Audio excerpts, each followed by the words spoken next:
PI Shri M R Gondaliya સાહેબના નેતૃત્વમાં PSI Shri R K Jadeja અને તેમના સ્ટાફ કુલદીપસિંહ જાડેજા, વિજયભાઈ મહેતા અને યુવરાજસિંહ રાણાને એક બાતમી મળી હતી. આ બાતમીના આધારે ગઈકાલે રાત્રે ગોવાડવા પોલીસ સ્ટેશન વિસ્તારમાં 2 માણસોને 5 દેશી બનાવટના ગેરકાયદેસર હથિયાર અને 20 કાર્ટ્રેજ સાથે અરેસ્ટ કરવામાં આવેલ હતા.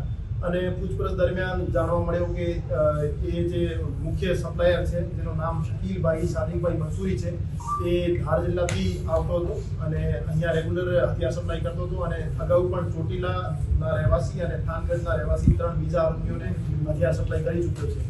તો એમને પકડીને એની સાથે જગ્યા ઉપર જઈ અને બીજા 11 હથિયાર અને 10 કાર્ટ્રીજ બરામદ કરવામાં આવેલ હતા. તો આ રીતે કુલ 5 આરોપીઓ પાસેથી 16 ગેરકાયદેસર દેશી બનાવટના હથિયાર અને 30 કાર્ટ્રીજ બરામદ કરવામાં આવેલ છે. અને હજુ એ આરોપીઓના 4 દિવસના રિમાન્ડ મેળવી એમની પૂછપરછ કરવામાં આવી રહી છે.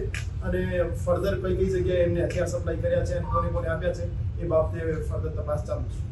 જે રિસેન્ટ તાલુકા વિસ્તારનો મર્ડરનો બનાવ છે, એ બનાવ સાથે આ જે હથિયાર પકડાયેલા છે એનો કોઈ ડાયરેક્ટ લિંક નથી, પણ અમે સમય પર જે રાજકોટ શહેરમાં ગેરકાયદેસર હથિયાર સપ્લાય કરતા માણસો છે એના વિરુદ્ધ કાર્યવાહી કરવાની ડ્રાઈવ કરતા હોઈએ છીએ. આ ડ્રાઈવના દરમિયાન આ માણસને અરેસ્ટ કરવામાં આવ્યો છે. અમારી પૂછપરછમાં આ સમય આવ્યું છે કે છેલ્લા 1 મહિનામાં એને 16 હથિયાર સપ્લાય કર્યા છે, પણ રિમાન્ડ દરમિયાન એની ફર્ધર પૂછપરછ કરવામાં આવશે અને બીજા કોઈ પણ જગ્યાએ એને હથિયાર આપ્યા છે તો એમની પાસેથી પણ એમાં 5 પૈકી 3 જે આરોપી છે, જેમાં જયસુખ ઉર્ફે જેસો વાઘેલા છે, એમના વિરુદ્ધ 9 ગુના દાખલ થયેલા છે, જેમાં આર્મ્સ એક્ટના, પ્રોહિબિશન એક્ટના, અટેમ્પ્ટ ટુ મર્ડરના ગુના દાખલ થયેલા છે. આરોપી ગાવસ્કર ઉર્ફે દર્શન જે આરોપી છે, એના વિરુદ્ધ સાપર વેરાવળમાં અને ગાંધીગ્રામ પોલીસ સ્ટેશનમાં આર્મ્સ એક્ટનો ગુના દાખલ થયેલા છે. આરોપી પ્રદીપભાઈ કરપડા જે છે એના વિરુદ્ધ પણ ચોટીલામાં પ્રોહિબિશન અને આર્મ્સ એક્ટના ગુના દાખલ થયેલા છે. બીજા જે 2 આરોપી છે એમના વિરુદ્ધ કોઈ ગુનો દાખલ થયેલો નથી. એ મુખ્ય સપ્લાયર જે શકીલભાઈ સાદિકભાઈ મંસૂરી છે, એ ધાર જિલ્લા મધ્યપ્રદેશનો રહેવાસી છે અને ત્યાંથી અમે એમની રિમાન્ડ દરમિયાન એમની પાસેથી માહિતી મેળવીશું કે આ કઈ જગ્યાથી બનાવતા હતા, એક્ઝેક્ટ એનો પાછળનો સપ્લાયર કોણ હતો.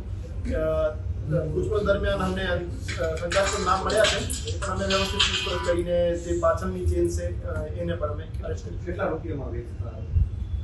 ઓન એન એવરેજ 10 થી 15,000 એમની રેટ હતી, જેમાં લોકલ સપ્લાયર આ બાબતે એની ચોક્કસ કઈ માહિતી જાણવા નથી મળી કે એમનો કોઈ પર્ટિક્યુલર મોટિવ હતો. એ જ્યાં સુધી અમારું માનવું છે કે પોતપોતાની રીતે ઇન્ડિવિજ્યુઅલ જેને હથિયાર રિક્વાયરમેન્ટ હોય એને હથિયાર આપતા હતા, પણ એ આપસમાં એનો કોઈ લિંકેજ હોય એ હજુ સુધી સામે આવ્યું. જે હથિયાર સપ્લાયર કાર્ટેલ છે એની વ્યવસ્થિત પૂછપરછ કરવાના છીએ, અને આ સિવાય પણ સૌરાષ્ટ્રમાં જે પણ હથિયાર સપ્લાયર છે એને બાબતે અમે કાર્યવાહી કરી રહ્યા છીએ.